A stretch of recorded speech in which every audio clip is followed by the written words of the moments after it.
कोमल चिड़िया की माँ उसे जन्म देते ही मर गई थी।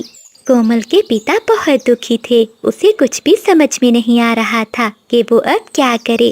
कोमल चिड़िया को अब देखभाल की जरूरत थी।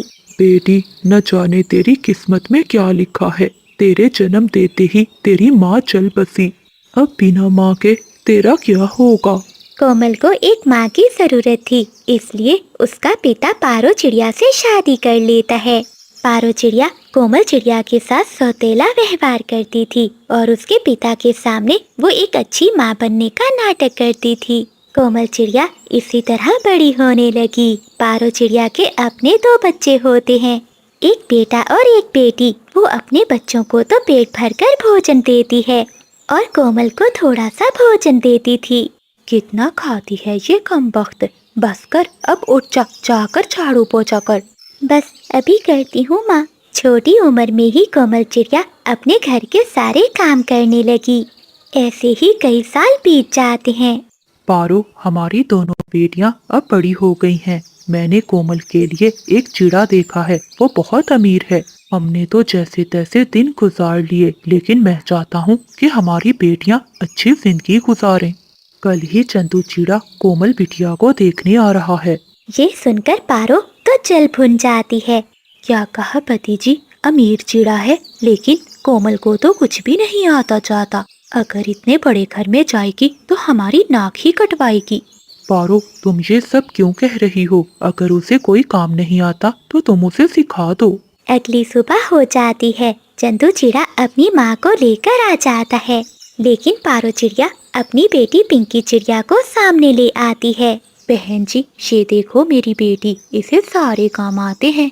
कोमल का पिता बहुत मजबूर हो गया था। वो उन सबके सामने कुछ भी नहीं कह सकता था। पारो बहन, हमें आपकी बेटी बहुत पसंद है।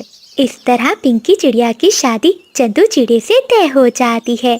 जब चंदू चिड़ा अपनी माँ को लेकर चला जाता है तो कोमल का पिता अपनी पत्नी से कहता है, पारो, ये तुमने क्या किया? कोमल बड़ी है, पहले उसकी शादी होनी चाहिए।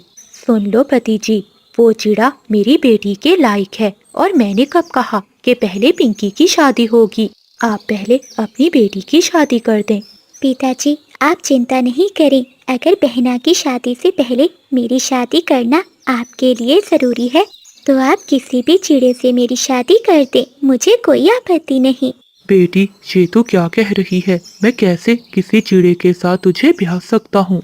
पति जी, मेरी बहन ने एक रिश्ते के बारे में बताया है। वो चिड़ा बहुत सुंदर है और अच्छी नौकरी भी करता है। तो ठीक है पारो, मैं अपनी बेटी की शादी उसी चिड़े के साथ कर देता हूँ। बंटी चिड़े के बारे में अच्छा अच्छा बताकर पारो चिड़िया कोमल की शादी उससे करवा देती है और अपनी बेटी पिंकी की शादी चंदू चिड़े से करवा देती है। कोमल, मेरा घर तो छोटा है, लेकिन मैं तुम्हें कभी कोई दुख नहीं दूंगा, हमेशा खुश रखूंगा। कोई बात नहीं बंटी जी, घर बेशक छोटा हो लेकिन हमेशा खुशियों से भरा होना चाहिए। कोमल, जब मैं जंगल में सब्जियां बेचने जाऊंगा तो तुम्हारा मन लग जाएगा ना? लेकिन पति जी, आपकी तो नौकरी है ना, आप सब्जियां बेचने क्यों जाएंगे? नहीं कोमल, मेरी कोई नौकरी नहीं है। मैं तो जंगल के बाजार में सब्जियां बेचता हूँ। ये बात मैंने पहले ही तुम्हारी माँ को अच्छे से बता दी थी। ये सुनकर कोमल चिड़िया बहुत दुखी होती है। वो जान गई थी कि उसकी माँ ने झूठ बोलकर उसकी शादी करवाई है। कोई बात नहीं पति जी, हम मेहनत करेंगे, देखना आपको भी बहुत अच्छी नौकरी मिल जाएगी। जब कभी भी कोमल चिड़िया अपनी माँ और बहन से मिलती तो वो उसका मजाक उड़ाती। अरे क्या हुआ पिंकी, ये तुम कितनी कमजोर हो गई हो? क्या तुम्हारा पति कोई काम नहीं करता? हाँ हाँ माँ, लगता है बहुत मजे कर रही है बहना। पिंकी, तुम जानती हो जो चिड़ा मुझे देखने आया था, माँ ने तुम्हें दिखाकर उसकी शादी तुमसे करवा दी और मेरे नसीब का सुख तुम्हें दे दिया। और हाँ, अगर मेरे नसीब में हुआ तो मुझे तुमसे भी ज्यादा मिलेगा। चुप कर जा कोमल, तू उस भिखारी चिड़े के लायक ही थी। कोमल चिड़िया घर जाकर सारी बात अपने पति को बताती है और रोने लगती है। बंटी जी, क्या मेरा नसीब इतना ही खराब है? क्या हम गरीबी में ही दिन गुजारेंगे? कोमल, तुम दुखी मत हो, मैं एक ना एक दिन तुम्हारा नसीब जरूर बदलूंगा। एक दिन बंटी चिड़ा जंगल में सब्जियां बेच रहा था कि एक अमीर कबूतर का बैग उसके ठेले पर ही रह जाता है और कबूतर वहां से चला जाता है। बंटी चिड़ा उस बैग पर ध्यान नहीं देता। जब वो शाम को घर लौट कर जाता है तो वो बैग देखता है। अरे ये क्या, ये बैग किसका है? खोलकर देखता हूँ। बंटी जैसे ही वो बैग खोलता है तो उसमें ढेर सारे पैसे थे। वो बैग लेकर अपने घर में जाता है। कोमल, ये देखो, लगता है किसी का बैग मेरे ठेले पर ही छूट गया है। पति जी, आपको ये बैग लौटा देना चाहिए। हो सकता है जिसका बैग हो उसे इन पैसों की जरूरत हो। हाँ कोमल, मैं कल ही ऐसा करूँगा। अगले दिन बंटी चिड़ा उसी जगह पर अपना ठेला लगाए इंतजार करता रहता है। तभी वहाँ उसे वही कबूतर आता हुआ दिखाई देता है। चाचा कबूतर जी, मैं आपका कई दिनों से इंतजार कर रहा था। ये आपका पैसों से भरा हुआ बैग मेरे ठेले पर ही रह गया था। चिड़े, मुझे तो लगा था कि तुम ये बैग लेकर भाग जाओगे। नहीं कबूतर चाचा जी, मुझे बेईमानी नहीं आती। बेटा, तुम्हारे जैसे ईमानदार पक्षी न जाने आजकल कहाँ मिलते हैं। मुझे तुम जैसे पक्षी की ही जरूरत थी। क्या तुम मेरे यहाँ नौकरी करोगे? ये लो मेरा पता, कल इस पते पर आ जाना। अगली सुबह बंटी चिड़ा कबूतर चाचा के बताए हुए पते पर पहुंच जाता है। मुझे बहुत अच्छा लगा बंटी कि तुम यहाँ आए। जानते हो, मेरी कोई भी संतान नहीं है। मैं चाहता हूँ कि तुम मेरे साथ मेरे बिजनेस में काम करो। मेरी बहुत बड़ी कंपनी है। तुम्हें अब सब्जी बेचने की कोई जरूरत नहीं है। आज से तुम यही मेरे घर में रहोगे। लेकिन चाचा जी, घर पर मेरी पत्नी अकेली रह जाएगी।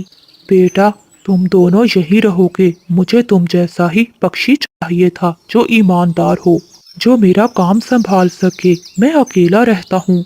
मुझे अच्छा लगेगा अगर तुम दोनों मेरे साथ रहोगे। ये सुनकर बंटी चिड़ा खुश होता है और वो अपनी पत्नी के साथ कबूतर के घर में ही रहने लगता है। बंटी दिन रात मेहनत करता था। वहीं कोमल चिड़िया भी कबूतर की बेटी बनकर सेवा करती थी। ऐसे ही कुछ दिन बीत जाते हैं। एक दिन पिंकी चिड़िया रोती हुई अपने घर आती है। माँ, मेरे पति जुए में अपना घर, जेवर सब कुछ हार चुके हैं। अब हमारा क्या होगा? हाय मेरी बच्ची, मैंने तो अमीर चिड़ा समझकर तेरी शादी की थी। मुझे क्या पता था वो ऐसा ज्वारी पक्षी निकलेगा। काश मैंने उस समय उस कोमल की शादी ही करवा दी होती। बंटी और कोमल, जिस तरह से तुमने मेरे काम को संभाला है, मैंने सोच लिया है। मेरी अपनी तो कोई संतान नहीं। आज से तुम ही मेरी संतान हो। अब मैं ये सब कुछ संभाल नहीं सकता। आज से ये सब कुछ तुम्हारा है। एक दिन कोमल चिड़िया बड़ी गाड़ी में और ढेर सारे गहने पहने हुए अपनी माँ के घर आती है। कोमल चिड़िया को देखकर उसकी सौतेली माँ और बहन देखती ही रह जाती हैं। दीदी, तुम्हारा तो नसीब ही चमक उठा और हम बर्बाद हो गए। हाँ बेटी, जहाँ तुम्हारी शादी होनी थी वहाँ मैंने अपनी बेटी की शादी कर दी, लेकिन आज वो बर्बाद होकर मेरे घर में ही बैठी हुई है। माँ, किसी के नसीब का कोई भी नहीं छीन सकता। जो मेरे नसीब में था वो आपकी लाख कोशिशों के बावजूद भी मुझे मिल गया। मुझे माफ कर दो बेटी, मैंने हमेशा तेरे साथ बहुत गलत किया। माँ, आपकी वजह से ही मुझे बंटी जी मिले, वरना मेरी शादी तो चंदू चिड़े से हो जाती। आज मेरे पति की वजह से ही मुझे सब कुछ मिला है। माँ, मुझे आपसे कोई शिकायत नहीं है। पिंकी, तुम अपने पति को हमारी कंपनी में भेज देना, हम उसे वहीं नौकरी दे देंगे। कोमल बेटी तो बहुत अच्छी है। ऐसा कहते हुए पारो चिड़िया अपनी बेटी कोमल को गले से लगा लेती है। जिसके नसीब में जो लिखा होता है वो हर हाल में उसे मिलता है। कोमल चिड़िया बचपन से ही अभागी थी। जब वो छोटी थी तो उसकी माँ की मृत्यु हो गई थी। तब उसके पिता ने दूसरी शादी कर ली। सौतेली माँ ने भी कोमल चिड़िया को खूब परेशान किया। ऐसे ही दुख सहते सहते वो बड़ी हो गई। एक दिन कोमल चिड़िया की शादी बंटी चिड़े से हो जाती है। चिड़िया की सास बहुत सख्त मिजाज की थी। वो कोमल चिड़िया पर बहुत अत्याचार करती थी। अरे ओ बहू, उठो, जल्दी से झाड़ू पोछा करके मेरे लिए चाय बना कर ले आओ। सावित्री अपनी बहू से हमेशा काम ही करवाती रहती। अगर वो थोड़ी देर भी बैठती तो उसे किसी दूसरे काम में लगा देती। बहू, तुम्हारे साथ जिन जिन पक्षियों की शादी हुई है अब तक तो उनके बेटे हो चुके हैं। मैं बता रही हूँ, मुझे भी बेटा ही चाहिए। कुछ ही दिनों बाद कोमल चिड़िया एक अंडे को जन्म देती है, जिसमें से एक प्यारी चिड़िया बेटी बाहर आती है। जब सावित्री चिड़िया की बेटी को देखती है तो बहुत गुस्से में आ जाती है। अरे ओ कलमोही, बोला था ना कि बेटा चाहिए, बेटी नहीं। बंटी चिड़ा चुपचाप खड़ा अपनी माँ की बातें सुन रहा था। वो अपनी माँ को एक बार भी नहीं समझाता। अगली बार कोमल चिड़िया फिर से एक अंडे को जन्म देती है। सुन ले, अगर इस बार बेटा ना आया तो तेरी खैर नहीं होगी। लेकिन कुछ दिनों बाद उस अंडे से भी एक चिड़िया बेटी बाहर आती है। ये देखकर सावित्री आसमान सर पर उठा लेती है। ए ऊपर वाले, लगता है मुझे पोते का मुंह देखने को नहीं मिलेगा। ये बहू तो बहुत मनहूस है। तू ऐसा कर मेरे बेटे, तू दूसरी शादी कर ले। माँ, इसमें कोमल की कोई गलती नहीं है। एक बार फिर से इंतजार करके देख लेते हैं। अब की बार तू जैसा कहेगी मैं वैसा ही करूँगा। ऐसे ही कुछ दिन बीत जाते हैं। कुछ दिनों बाद कोमल चिड़िया फिर से एक बेटी को जन्म देती है। निकल जा, मेरे घर से निकल जा और अपनी तीनों बेटियों को भी लेकर जा। अब मैं तुझे इस घर में नहीं रख सकती। ऐसा कहते हुए सावित्री अपनी बहू और उसकी 3 बेटियों को घर से निकाल देती है। बंटी, तू चिंता नहीं कर, तेरी मैं शादी पारो चिड़िया से करवाऊंगी। वो बहुत सुंदर है। सावित्री अपने बेटे की शादी पारो चिड़िया से करवा देती है। बेचारी कोमल चिड़िया अब कहाँ जाती। वो अपनी 3 बेटियों को लेकर सामने वाले पेड़ पर एक तिनकों का घर बनाकर रहने लगती है। कोमल चिड़िया अब जंगल के पक्षियों के घरों में झाड़ू पोछा करने लगी थी। इसी तरह वो अपनी बेटियों का पेट पालती थी। कोमल चिड़िया के सामने ही बंटी चिड़ा अपनी दूसरी पत्नी के साथ रहता था। सावित्री अपनी दूसरी बहू का बहुत ख्याल रखती थी। ऐसे ही कुछ महीने बीत जाते हैं। कुछ महीनों बाद पारो चिड़िया के अंडे से एक बेटा पक्षी बाहर आता है। ये देखकर सावित्री तो बहुत खुश होती है। वो घर के बाहर जाती है और कोमल चिड़िया को सुनवाने लगती है। बहू हो तो ऐसी, बहुत भाग्यशाली बहू है मेरी। जरा देखो तो, आते ही पहले बेटे को जन्म दिया है और ये दूसरी कमबख्त बहू है कि घर से निकाल भी दिया फिर भी पीछा नहीं छोड़ती। अपनी काली छाया सुबह शाम हम पर डालती रहती है। कोमल चिड़िया जब ये सारी बातें सुनती है तो उसे बहुत दुख होता है। कोमल चिड़िया दिन रात पक्षियों के यहाँ काम करती थी, मगर उसे इतने पैसे नहीं मिलते थे जिससे उनका परिवार पेट भरकर भोजन खा सके। मेरी बच्चियों, तुम्हें और भूख तो नहीं लगी? माँ, लगी है, थोड़ा सा तो भोजन था, पेट भी नहीं भरा। ये सुनकर कोमल चिड़िया बहुत उदास हो जाती है। कभी कभी पारो चिड़िया भोजन ज्यादा बनाती थी और वो चुपके से अपने घर के बाहर भोजन रख दिया करती थी, जिससे कोमल की बेटियां वो भोजन उठाकर ले जाया करती थीं। एक दिन सावित्री उन तीनों बेटियों को भोजन उठाते हुए देख लेती है। अरे पापा, तुम अब तीनों यहाँ का भोजन खाओगी? क्या तुम्हें पता नहीं है कि तुम्हारी माँ को क्यों घर से निकाला था मैंने? तुम्हारी वजह से, तुम तीनों बेटियों की वजह से। ये बात सुनकर मीना, मुन्नी और चुन्नी के तो होश उड़ जाते हैं। मीना अपनी बहनों से कहती है, अरे, मुझे तो लगा था इसमें मम्मा की गलती है, हमें क्यों निकाला गया? तो मुझे विश्वास ही नहीं हो रहा है कि हमारी वजह से मम्मा को निकाला गया है। मम्मा कितनी तकलीफें उठा रही है सिर्फ हमारी बेटी होने की वजह से। सावित्री वो भोजन उठाती है और सामने एक बिल्ली को डाल देती है। अपने सामने बिल्ली को भोजन खाता हुआ देखकर वो तीनों बच्चियां रोने लगती हैं। उसी समय एक सुंदर पक्षी वहां आती है। अरे, तुम्हें शर्म नहीं आती? तुमने इन छोटी बच्चियों को भोजन नहीं खाने दिया। जो भोजन था वो तुमने बिल्ली को डाल दिया। क्या तुम्हें इन बच्चियों का दर्द नहीं है? तभी कोमल चिड़िया वहां आती है और वो ये सब देखकर रोने लगती है। तभी वो सुंदर पक्षी एक परी के रूप में बदल जाती है। परी सावित्री से कहती है, अभी तुरंत तुम कोमल चिड़िया के रूप में बन जाओ। अब तुम कोमल चिड़िया बनकर रहोगी। तभी एक जादू से सावित्री कोमल चिड़िया में बदल जाती है। फिर परी कोमल चिड़िया से कहती है, आज से तुम सावित्री के रूप में रहोगी। परी के ऐसा कहते ही कोमल चिड़िया सावित्री में बदल जाती है। कोमल चिड़िया सावित्री के रूप में उसके घर चली जाती है और सावित्री कोमल चिड़िया के रूप में जंगल के पक्षियों के घरों में काम करने चली जाती है। सावित्री ने कभी काम तो नहीं किया था, वो तो आराम से पड़े पड़े अपने घोंसले में ही भोजन खाती थी। इससे वो बहुत आलसी हो गई थी। तभी उस घर की मालकिन तोती आ जाती है। ढंग से काम नहीं करने आता क्या? आज कितनी देर हो गई, अभी तक तुमने बर्तन साफ नहीं किए, और हाँ, जो साफ किए हैं वो भी गंदे हैं।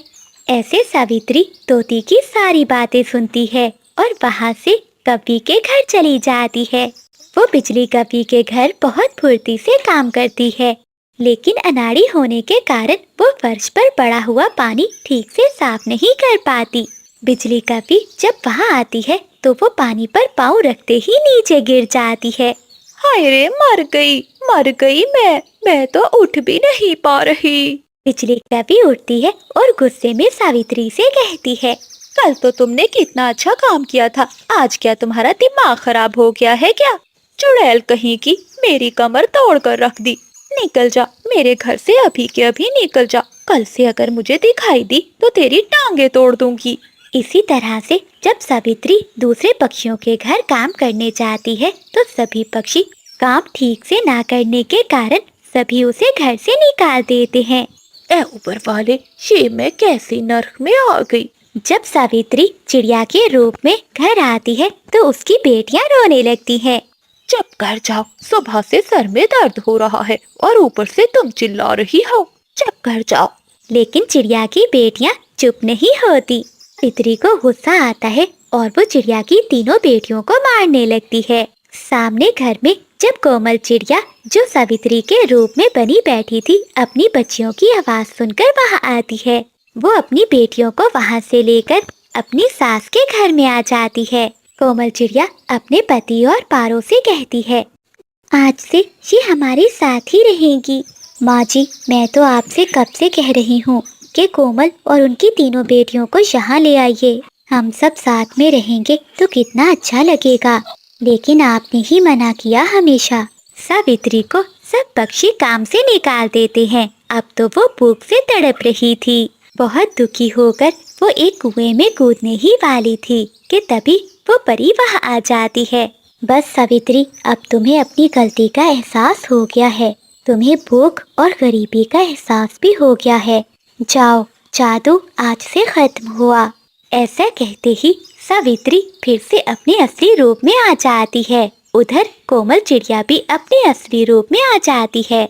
ये देखकर सब हैरान हो जाते हैं। तभी सावित्री वहाँ आती है और चिड़िया से माफी मांगती है।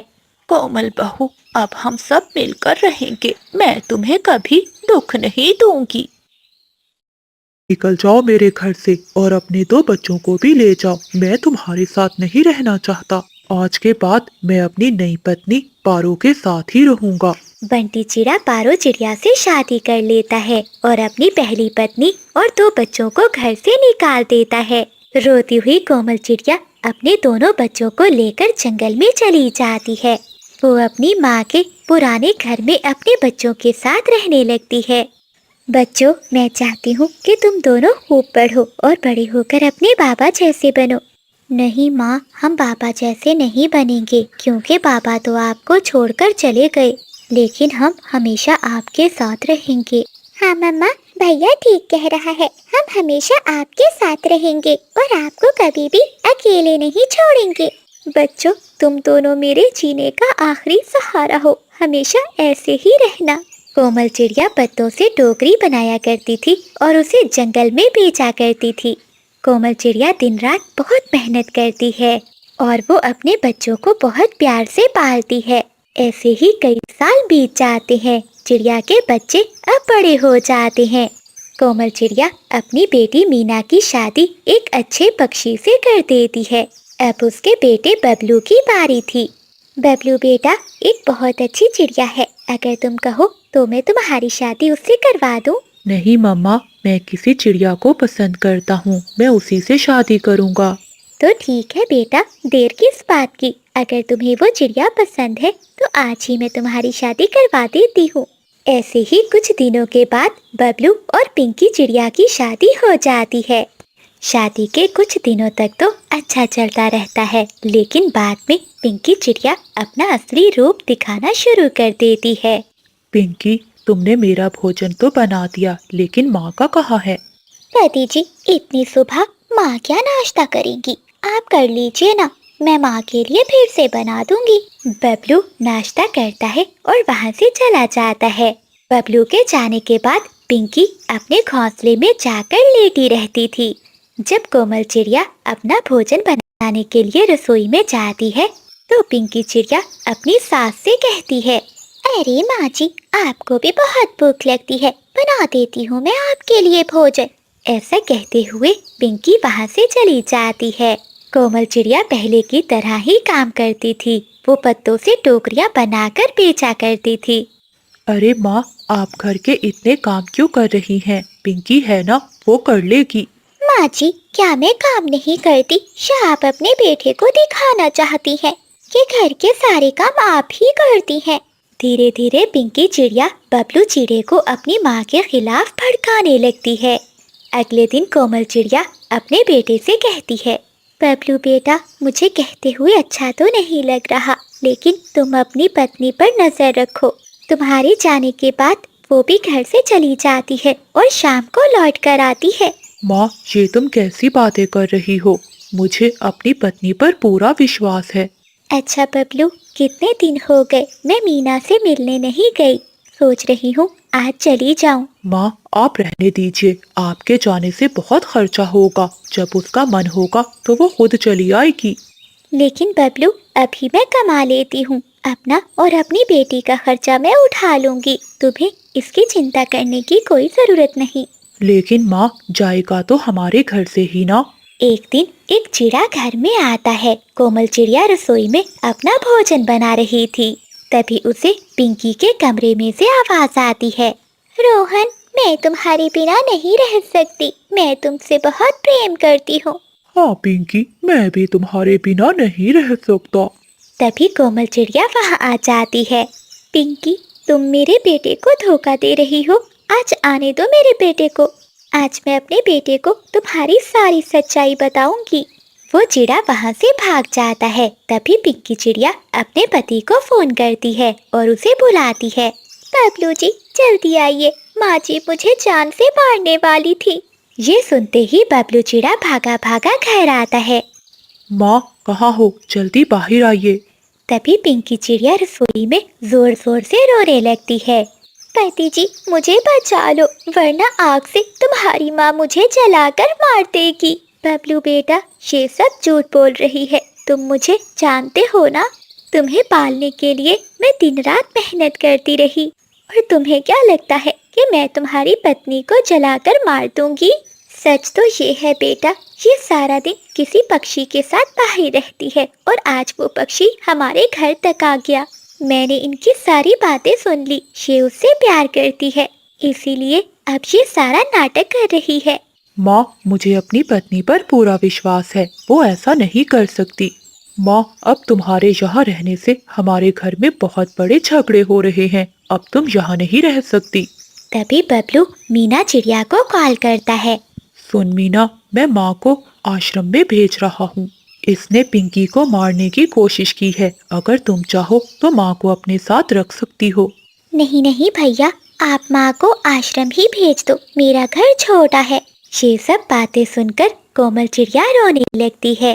बेटा मेरा यकीन करो, मैं माँ हूँ तुम्हारी। परंतु बबलू चिड़ा अपनी माँ की एक बात नहीं सुनता और उसे घर से बाहर निकाल देता है। कोमल चिड़िया घर के बाहर खड़ी रो रही थी। जो बच्चे कहते थे कि माँ हम तुम्हें कभी अकेला नहीं छोड़ेंगे, आज उन्होंने मुझे हमेशा के लिए दूर कर दिया। परंतु मैं अपने बच्चों को कैसे भुला दूँ, मैं माँ हूँ इनकी। पिंकी चिड़िया बहुत चालाक थी। वो मन ही मन में बहुत खुश हो रही थी और वो अपने पति से घर भी नाम करवा लेती है।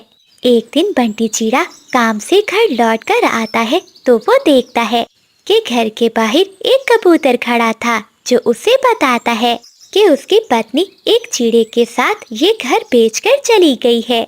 क्या ये मैंने क्या कर दिया? माँ, हाँ माँ, माँ सही कहती थी। मेरी माँ किस हाल में होगी, कहाँ होगी? ऐ ऊपर वाले, ये मैंने क्या कर दिया? बबलू चिड़ा हर जगह अपनी माँ को ढूंढने लगता है, लेकिन उसे माँ कहीं नहीं मिलती। फिर वो वहाँ जाता है जहाँ उसकी माँ पत्तों से बनी हुई टोकरी बेचा करती थी। तोता बबलू को उसकी माँ का पता बता देता है। जब वो वहाँ जाकर देखता है तो एक बड़े घर में कोमल चिड़िया छोटे छोटे पक्षियों को पत्तों से टोकरियाँ बनाना सिखा रही थी। बंटी चिड़ा रोते हुए अपनी माँ से कहता है, माँ, मुझे माफ कर दो, मुझसे बहुत बड़ी गलती हो गई। मैंने आप पर विश्वास नहीं किया। बेटा, ऐसा क्या हुआ जो तुम्हें यहाँ मेरे पास माफी मांगने आना पड़ा? माँ, पिंकी चिड़िया सब कुछ बेचकर चिड़े के साथ भाग गई। बेटा, मैंने तो तुम्हें कई बार बताया था, लेकिन तुम्हें मेरी बातों पर विश्वास ही नहीं हुआ। मुझे माफ कर दो माँ, मैंने आपको बहुत दुख दिए हैं। बेटे, माँ कभी नहीं रोकती। मैंने कुछ पैसे जमा करके रखे थे, उन्हीं से ये घर खरीदा है। अगर तुम चाहो तो अपनी माँ के घर रह सकते हो। ये सुनते ही बंटी चिड़ा रोने लगता है। दोस्तों, अपनी माँ का दिल कभी नहीं दुखाना चाहिए, क्योंकि माँ का दिल दुखाकर कोई कभी सुखी नहीं रह सकता। सागर वाले जंगल में सभी पक्षी मिलजुल कर रहते थे। कुछ दिनों से जंगल में भोजन की बहुत कमी हो गई थी। यही वजह थी कि सभी पक्षी भोजन को लेकर बहुत चिंतित थे। चिड़िया बहन, मैं थक गया। मैं घने जंगल में गया, मैं मैदान में गया, लेकिन मुझे कहीं से भी कुछ खाने को नहीं मिला। मैं तो भूख से मर रहा हूँ। तोते भैया, कबूतर और कौवों का परिवार भी भूखा है और मेरे बच्चों ने भी कुछ नहीं खाया। तो क्या चिड़िया बहन, अब हमें इस जंगल को छोड़कर किसी दूसरे जंगल में जाना होगा? तोते भैया, ऐसा मत सोचें। इस जंगल में हमारे सभी बड़े पक्षी रहते थे, उन सब की शादी हैं। हम इसी जंगल में रहकर ही कुछ करेंगे, जिससे हम सब पक्षियों को पेट भरकर भोजन मिल सके। कोमल चिड़िया वहाँ से उड़ती है और एक जंगल के सबसे पुराने घर में बूढ़ी कपी के पास जाती है। माँ जी, हम बहुत परेशान हैं। जंगल में खाने के लिए भोजन नहीं है। बेटी, मुझे ये बताओ, क्या तुम सब पक्षियों में से किसी ने कभी कोई जंगल में नया पौधा लगाया है? नहीं माँ जी। क्या किसी ने कभी कोई पेड़ लगाया हो या फिर सब्जियाँ? नहीं माँ जी, हम तो जंगल में कोई फल ढूंढ लेते हैं या किसान के खेत से दाना उठाकर खा लेते हैं। बेटी, जो दूसरों से उम्मीद रखता है वो हमेशा भूखा रहता है। ये लो पोटली, इस पोटली में सब्जियों के बीज और कुछ बड़े पेड़ों के बीज हैं। माँ जी, मैं समझ गई। हम सब पक्षियों को मिलकर काम करना होगा। अपने जंगल में अपनी जरूरत के अनुसार हमें सब्जियाँ और पेड़ पौधे लगाने होंगे, ताकि हम ना सही हमारे आने वाली नस्लें एक अच्छी जिंदगी गुजार सकें। हाँ बेटी, तुमने बहुत अच्छा समझा। फिर कोमल चिड़िया बूढ़ी कपी से वो बीज लेती है और वहाँ से चली जाती है। बिजली बहन, इस पोटली में बीज हैं, हम सबको मिलकर काम करना होगा। सब्जियाँ पहले उग जाएंगी और फिर बाद में पेड़ भी उग जाएंगे। हाँ हाँ चिड़िया, जब तक ये पौधे बड़े होंगे हमारी हड्डियाँ भी गल सड़ जाएंगी। क्या फायदा ऐसे काम का जिसका फायदा हमें ही ना हो और बाद में आने वाले पक्षी राज करें। बिजली बहन, अगर यही बात सोचते तो जंगल में कोई भी काम ना होता। हमें काम करना होगा, हमें अपना भोजन खुद ही उगाना होगा। लेकिन बिजली कपी चिड़िया की एक बात नहीं सुनती और वहाँ से चली जाती है। वो अपने पति को जाकर सारी बात बताती है। बिजली, तुम छोड़ो उस छोटी चिड़िया को, वो तो हमेशा चूं चूं करती रहती है। तुम चलो मेरे साथ, मेरे मामा के पास चलो।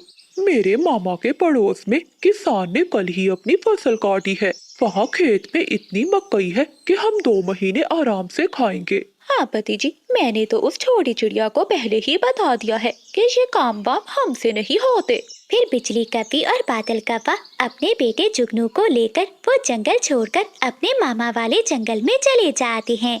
लेकिन कोमल चिड़िया के बाकी दोस्त पक्षी उसकी बात मान लेते हैं और वो चिड़िया के साथ काम करवाने लगते हैं। कोमल चिड़िया और उसके दोनों बच्चे मिलकर जमीन में बीज बो रहे थे। चिंकी तोती और कबूतरी भी चिड़िया के साथ काम करवा रही थी, जबकि तोता और कबूतर नदी से पानी लेने चले जाते हैं। शाम तक वो सभी पक्षी मिलकर सभी पौधों के बीज बो देते हैं। चिड़िया बहन, हमारा काम तो हो गया। अब चीकू जी और कबूतर भैया आ जाएं तो फिर हम इन्हें पानी देकर घर चले जाएंगे। हाँ तोती बहन, बस उन्हीं का इंतजार है। दूसरी ओर बिजली कपी और बादल कपा दूसरे जंगल अपने मामा के पास पहुंच जाते हैं। बादल कपी के मामा के घर के बाहर एक अंगूरों की बेल थी। भांजे, आज से ये बेल तुम्हारी है। तुम जितने चाहो इस बेल से अंगूर खा सकते हो। मामा जी, हम रात कहाँ रहेंगे? बिजली, ये भी कोई पूछने वाली बात है। मामा जी के घर में ही तो रहेंगे, और कहाँ रहेंगे भला। नहीं भांजे, पहले मैं और तुम्हारी मामी बहुत मुश्किल से गुजारा करते हैं। मेरा घर बहुत छोटा है। तुम तीनों को अपना घोंसला बनाकर बाहर ही रहना होगा। ठीक है मामा जी, हम अपना घोंसला बना लेंगे। फिर कपा और कवि जी भरकर अंगूर खाते हैं। कान बोए बीज, कान दे पानी, कान रखे ध्यान उन पौधों का। हो, हमें तो मुफ्त में फल मिल रहे हैं। वो पक्षी तो पागल हो गए हैं, हमारी आने वाली नस्लों के बारे में सोच रहे हैं। जब शाम हो जाती है तो वो कपा और कवि अपने बेटे जुगनू को लेकर एक पुराने तिनकों के घोंसले में बैठ जाते हैं। पति जी, ये घोंसला रात गुजारने के लिए ठीक है, हम यहाँ सुरक्षित हैं। ऐसे ही दिन बीतते जाते हैं। वो कव्वे उस अंगूरों की बेल से अंगूर खाते रहते हैं। दूसरी ओर जंगल में चिड़िया और उसके दोस्त पक्षी जंगल से ढूंढकर दाना खा लेते थे, लेकिन वो हिम्मत और सब्र से काम लेते हैं। उनके पौधे अब तेजी से बढ़ रहे थे क्योंकि वो सभी पक्षी मिलकर उनकी रक्षा कर रहे थे। आहिस्ता आहिस्ता जंगल में ठंड पड़ने लगती है। अब कपों की अंगूरों के बेल भी खत्म हो चुके थे। बादल जी, अब तो इस बेल के अंगूर भी खत्म हो गए हैं। बिजली, तुम चिंता क्यों करती हो? चलो मेरे मामा के घर चलते हैं, तो हमें खाने को भोजन देगा और कोई नया रास्ता भी बता देगा। बादल कपा और बिजली कपी जब मामा जी के घर जाते हैं तो उनके घर को बाहर से ताला लगा हुआ था। दूर एक बुलबुल बैठी हुई थी। बुलबुल, ये मेरे मामा जी कहाँ चले गए? कव्वे, ये कव्वा तो अपने परिवार के साथ यहाँ से दूसरे जंगल में चला गया है क्योंकि इस जंगल में अब ठंड बढ़ जाएगी और खाने के लिए कुछ भी नहीं मिलेगा। बादल जी, तुम्हारे मामा तो हमें धोखा देकर चले गए और हमें बताकर भी नहीं गए। तुम चिंता नहीं करो, हम पूरा जंगल घूमते हैं, भोजन कहीं न कहीं से तो मिल ही जाएगा। फिर बिजली कपी और बादल कपा अपने बेटे जुगनू के साथ जंगल में इधर उधर घूमते रहते हैं। वक्त गुजरने के साथ साथ पक्षियों की सब्जियां अब बड़ी हो चुकी थीं और पेड़ों पर अमरूद भी लग चुके थे। दोस्तों, हमारी मेहनत का सिला हमें मिल गया। फिर वो सभी पक्षी दोस्त अपनी अपनी टोकरियां सब्जियों और फलों से भर लेते हैं। अपनी अपनी टोकरियां लेकर वो सभी पक्षी अपने अपने घरों को चले जाते हैं। रात हो जाती है, लेकिन अब उन्हें कोई भी चिंता नहीं थी। तोता अपने परिवार के साथ और कबूतर अपने परिवार के साथ सुरक्षित बैठे हुए थे। वहीं चिड़िया भी अपने दोनों बच्चों के साथ घर में सुरक्षित थी। मुश्किल में थे तो वो कौवे थे जो अनजान पक्षियों की तरह इधर उधर मारे मारे फिर रहे थे। मम्मा, मम्मा, मुझे बहुत ठंड लग रही है। जुगनू बेटा, ठंड तो मुझे भी बहुत लग रही है, मगर मैं क्या करूं? बिजली, चलो उन झाड़ियों में छुप कर बैठ जाते हैं। वो तीनों झाड़ियों में जाकर छुप जाते हैं, लेकिन वहाँ तो ओस का पानी था, उन्हें और भी ठंड लगती है। अगली सुबह हो जाती है। जुगनू, जुगनू बेटा, उठ जाओ। लेकिन जुगनू उठ नहीं रहा था। बादल कौवा जब अपने बेटे को उठाता है तो वो किसी पत्थर की तरह जम चुका था। वो नीचे गिर जाता है। जुगनू मर जाता है। वो छोटा बच्चा ठंड बर्दाश्त नहीं कर पाता और मर जाता है। बिजली कपी और बादल कौवा रोने लगते हैं और अपनी गलती पर पछता रहे थे। लेकिन अब पछताने से क्या फायदा जब चिड़िया चुग गई खेत। इसलिए कहते हैं कि समय पर किया गया फैसला जिंदगी में आराम लाता है और एक भी गलत फैसला जिंदगी बर्बाद कर सकता है। प्यारे दोस्तों, इस कहानी को लाइक, चैनल को सब्सक्राइब और अपने दोस्तों के साथ शेयर करना मत भूलिएगा। आपका धन्यवाद। बोल, अब जलाएगी रोटी। इस बार तो तेरा पंख तवे पर जला रही हूँ, अगली बार सीधा आग में जलाऊंगी। माँ, माँ, मुझे छोड़ दीजिए, बहुत दर्द हो रहा है। चिड़िया की रोने की आवाज सुनकर उसका देवर और देवरानी वहाँ आते हैं। माँ, ये आप क्या कर रही हैं? बेचारी भाभी पर ऐसा अत्याचार क्यों? तू चुप कर, अगर इसे यहाँ रहना है तो मेरे अत्याचार सहने ही पड़ेंगे। समय कैसे बदल जाता है कुछ भी पता नहीं चलता। कुछ दिन पहले कोमल चिड़िया इस घर की बड़ी बहू होने की वजह से बहुत इज्जत और प्यार पाती थी, मगर एक दिन उसके पति को एक चील खा जाती है। देख बहू, मेरा बेटा तो रहा नहीं, अगर तू अपने मायके जाकर रहना चाहती है तो चली जा। माँ जी, मैं यहीं रहकर उनकी यादों के सहारे जिंदगी गुजार लूंगी।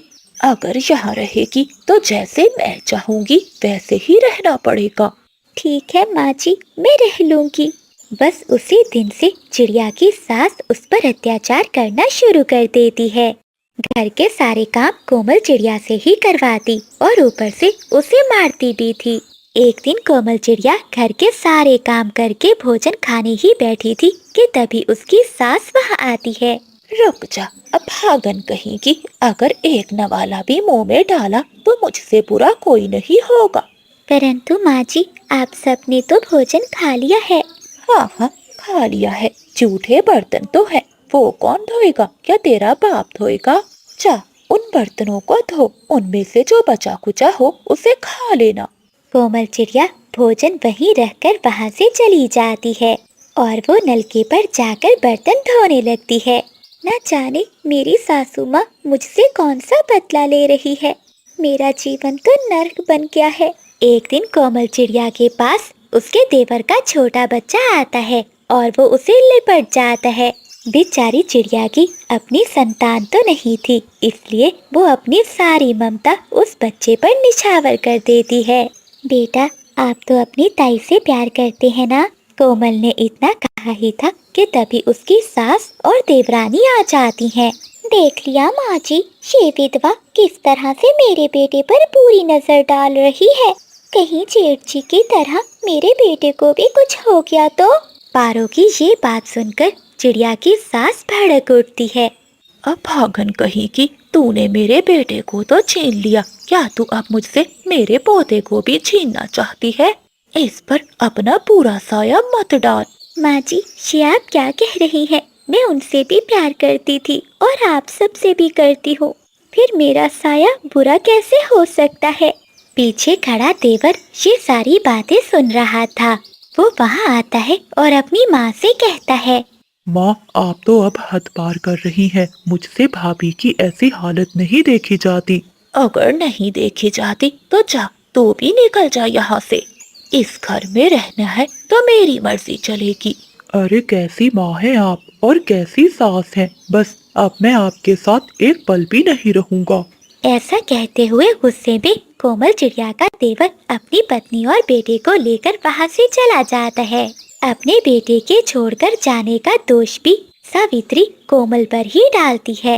अब भागन कहेगी, मेरे एक बेटे को तो खा गई, अब दूसरे को भी घर से निकलवा दिया। ऐ ऊपर वाले, तू इसकी अर्थी क्यों नहीं उठा लेता? उस दिन के बाद से सावित्री को कोमल चिड़िया एक आंख भी नहीं भाती थी। वो हमेशा उसे मारती रहती थी। एक दिन कोमल चिड़िया जंगल में तोते सब्जी वाले से सब्जी खरीद रही थी कि तभी उसकी सास वहाँ आती है। तेरी इतनी हिम्मत कि तू घर से बाहर निकली? वो माँ जी, घर में सब्जियाँ खत्म हो गई थी, इसीलिए सोचा कि बाहर जाकर सब्जी ले आती हूँ। मैं मर गई हूँ क्या? तू जल्दी से घर में चल, तुझे अच्छे से सबक सिखाती हूँ। अपनी सास की बात सुनकर चिड़िया वहाँ से अपनी सास के साथ घर आ जाती है। घर आते ही उसकी सास झाड़ू से चिड़िया को मारने लगती है। मेरे मना करने के बावजूद भी तूने घर से बाहर कदम रखा, आज मैं तुझको नहीं छोड़ूंगी। माँ जी मत मारिए, मुझसे गलती हो गई, आइंदा कभी ऐसा नहीं करूँगी। अगर करेगी तो ऐसे ही मार खाएगी। एक दिन कोमल चिड़िया को कबूतरी उसकी माँ का बताती है। अब मैं क्या करूँ, मेरी माँ बीमार है, अब उनसे मिलने तो जाना ही होगा। कोमल चिड़िया अपनी सास के पास जाती है। माँ जी, मेरी माँ की तबीयत बहुत खराब हो गई है, अगर आप कहें तो क्या मैं अपनी माँ से मिल आऊं? बस थोड़ी देर के लिए, मैं मिलकर जल्दी आ जाऊंगी। देख ली, अगर घर से बाहर कदम रखा तो घर में घुसने नहीं दूंगी। ऐसा कहते हुए चिड़िया की सास वहाँ से चली जाती है और कोमल चिड़िया बहुत दुखी हो जाती है। अरे हाँ, कल तो माँ जी अपनी सहेली से मिलने जाएंगी, उन्हें आने जाने में समय लगेगा, तब तक मैं अपनी माँ को मिलकर वापस आ जाऊंगी। अगले दिन जब चिड़िया की सास घर से निकल जाती है तो चिड़िया अपनी माँ से मिलने चली जाती है। माँ, कैसी हैं आप? बेटी, तू मेरी छोड़ अपनी सुना। तू कैसी है बेटी? मुझे तो हर समय तेरी ही चिंता होती है। माँ, आप मेरी चिंता ना किया करें, आप अपना ख्याल रखना, अब मैं चलती हूँ। फिर कोमल चिड़िया अपने ससुराल वापस चली जाती है, मगर उसकी सास उसे घर जाता हुआ देख लेती है। तेरी इतनी हिम्मत, मेरे कहने के बावजूद भी तूने अपने कदम मेरे घर से बाहर रखे। अब तू मेरे घर में नहीं रह सकती, चल निकल जा यहाँ से। ये कहकर चिड़िया की सास उसे घर से बाहर निकाल देती है और फिर वो अकेली घर में रह जाती है। अच्छा ही हुआ मेरे घर से चली गई, मेरे बेटे को खा गई ये अभागन। ऐसे ही 2-4 दिन गुजर जाते हैं। चिड़िया की सास बीमार हो जाती है और वो घोंसले में ही पड़ी रहती है।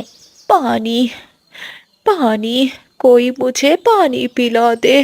सावित्री को लगता था कि उसकी छोटी बहू उससे बहुत प्यार करती है, वो उसकी बीमारी का सुनकर थोड़ी चली आएगी और उसकी खूब सेवा करेगी।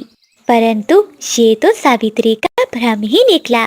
पारो अपनी सास के बीमार होने का पता चलने के बावजूद भी अपनी सास से मिलने नहीं चाहती। अब मैं अपनी कोमल बहू को कैसे भुलाऊं? मैंने बहुत जुल्म किए हैं उस पर। ये सोचकर सावित्री रोने लगती है। तभी उसे कोमल की आवाज सुनाई देती है। माँ जी, आप चिंता नहीं करिए, देखिए मैं आ गई हूँ। सावित्री अपनी बहू को देखकर रोते हुए उसे कहती है। बेटी, मुझे माफ कर दे, मैं तेरी कदर नहीं कर पाई। मैंने तुझ पर कितने जुल्म किए। माँ जी, आप इन बातों को भूल जाइए।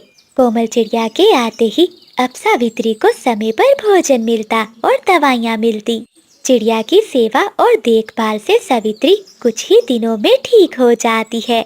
अब कोमल चिड़िया और उसकी सास दोनों माँ बेटी की तरह रहने लगती हैं। कुछ दिनों बाद कोमल